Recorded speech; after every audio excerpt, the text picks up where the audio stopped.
Untuk anggaran karhutla Pak, penanganan karhutla yang di Kalimantan di berapa Pak kira-kira? Itu kan kita diminta, nanti tergantung permintaan BNPB kan, kita akan channeling lewat BNPB.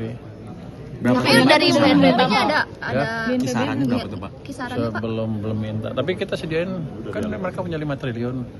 Kalau kurang ya kita tambah nanti. Sementara ini Kementerian Kehutanan juga sudah minta anggaran, kita sudah kasih sebagiannya. Yang disiapin berapa sampai sekarang Pak? Disiapinnya Yang disiapin berapa, mungkin Pak anggaran untuk karhutlanya sendiri. Karena kan kalau Bapak bilang 5 triliun itu kan sama kayak pas yang gempa kemarin ya. Kalau karhutlanya sendiri. BNPB belum ngasih biaya total. Ya kita nggak tahu berapanya. Kan ini masih terjadi kan, dia akan assess ulang. Tapi hitungan saya sih nggak akan sebesar di Aceh, karena kan Aceh kan masif sekali. Itu. Oh, soalnya kan Pak Prabowo kan menargetkan 1 sampai 2 pekannya kan karhutla bisa rampung ya Pak. Apakah berarti akan ada percepatan dari segi pendanaan gitu dari Kemenkyu apa gimana? Kita sih uangnya siap terus, tinggal BNPB operasinya seperti apa. Berarti bebas berapapun angkanya itu sama BNPB bakal dicair semua. Iya, asal jangan di markup aja. Siap. Pak keduanya soal penyaluran Pertalite. Kalau untuk bencana kan approach-nya beda dengan untuk belanja biasa. Bencana kan menyangkut hajat hidup orang banyak betulan, mengancam kehidupan mereka. Jadi kita akan beda approach-nya dengan program-program yang lain gitu. Pak soal penyaluran Pertalite Pak yang untuk desil 9 sama 10 kan lagi viral tuh Pak, desil 9 sama 10 ada tukang pentol masuk ke situ, ada pegawai penerima UMK. Nah sedangkan penyaluran Pertalite kan nggak boleh nih Pak ke desil 9 sama 10. Makanya sedang diperbaiki itu data share-nya. Saya ngeluarin uang cukup banyak loh ke BPS tahun Berapa, ini ya. Berapa sih Pak pengeluaran? Berapa Pak?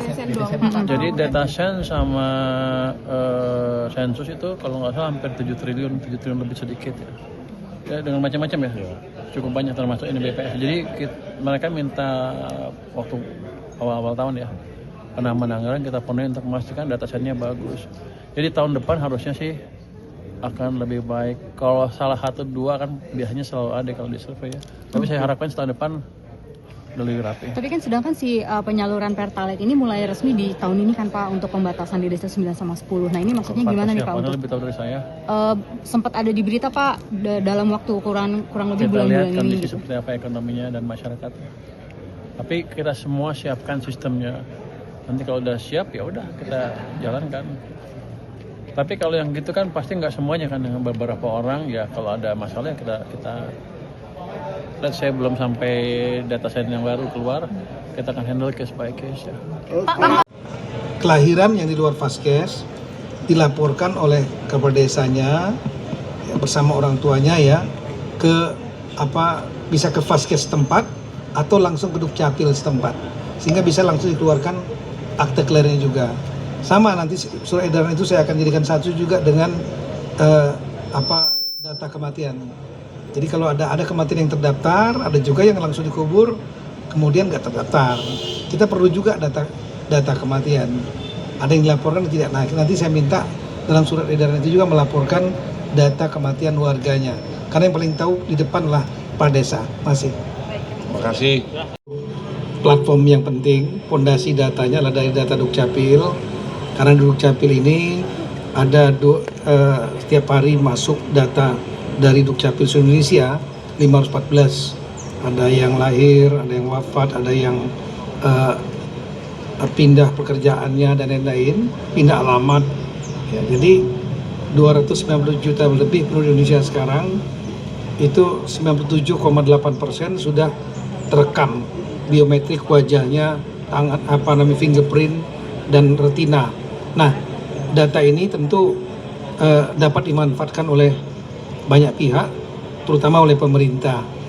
Kita sudah membuat kerjasama lebih kurang 7.000 lebih penjaring kerjasama memanfaatkan data ini, termasuk yang platform-platform online financing, perbankan dan lain semua untuk dunia komersial. Nah, khusus untuk pemerintah selain Kementerian Sosial, Bansos agar tepat sasaran yang tadi perintah dari Bapak Presiden kepada Bapak Luhut. 243 daerah kita sedang bergerak. Nah ini Pak Menteri Kesehatan idenya kan banyak sekali beliau.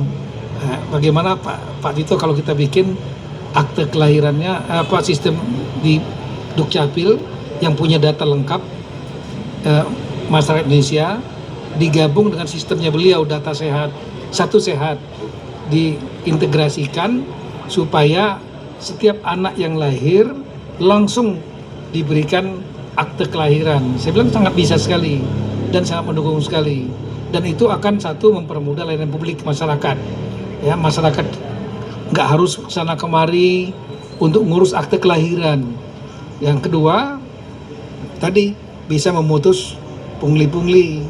Ya, karena biasanya kan akte kelahiran diurus nanti harus kesana kemari untuk percepat mungkin ada sesuatu. Ya ini sekarang enggak, begitu lahir kemudian langsung dikeluarkan akte kelahiran karena sistemnya udah connect, akte kelahiran keluar bisa langsung ke sarana kesehatan yang ada, puskesmas misalnya lahir atau rumah sakit, langsung diserahkan di situ, digitalnya bisa langsung di print out. Dan kemudian bisa juga kalau orang tuanya punya email, dikirim lewat emailnya, atau kalau dia punya WhatsApp number, bisa dikirim ke WhatsApp orang tuanya. Tinggal dia bawa print sendiri, silahkan. Ini akan memutus dan cepat sekali. Makasih. Kelahiran yang di luar Vaskes dilaporkan oleh kepala desanya ya, bersama orang tuanya ya ke bisa ke Vaskes setempat atau langsung ke Dukcapil setempat, sehingga bisa langsung dikeluarkan akte kelahirannya juga. Sama nanti surat edaran itu saya akan jadikan satu juga dengan data kematian. Jadi kalau ada kematian yang terdaftar, ada juga yang langsung dikubur kemudian nggak terdaftar. Kita perlu juga data kematian. Ada yang dilaporkan tidak. Nah, nanti saya minta dalam surat edaran itu juga melaporkan data kematian warganya. Karena yang paling tahu di depan lah Pak Desa. Masih. Terima kasih. Ya, kalau ada ibu yang melahirkan anak-anak itu sekitar 4,8 juta setahun atau 13.000 per hari, kartu akte kelahirannya termasuk kartu keluarganya dan kartu ibu anaknya bisa langsung keluar secara digital, bisa di print out, bisa juga dikirim. Itu aja. Jadi terima kasih Pak Luhut, ini Pak Luhut sama yang sudah menginisiasi ini, dan terima kasih Pak Tito yang sudah membuka kerjasama dengan Kementerian Kesehatan mengintegrasi data Dukcapil. Mungkin dari saya pengantar demikian, Pak Luhut mungkin ada tambahan. Ya, dari saya sudah saya jelaskan tadi, kerjasama ini kami mulai sebenarnya sejak COVID, ya sejak COVID dengan Pak Tito, dengan Pak Budi Sadikin. Jadi sekarang berkembang terus dan arahan Presiden ya kita harus memanfaatkan teknologi, dan sekarang ya, dan ternyata setelah kita gunakan AI prosesnya jauh lebih cepat dan jauh lebih akurat. Jadi saya sudah jelaskan tadi bulan Oktober tahun ini akan di roll out oleh Presiden. Sekarang tadi Pak Tito sudah beritahu ada di 243 kabupaten sambil berjalan untuk tadi piloting.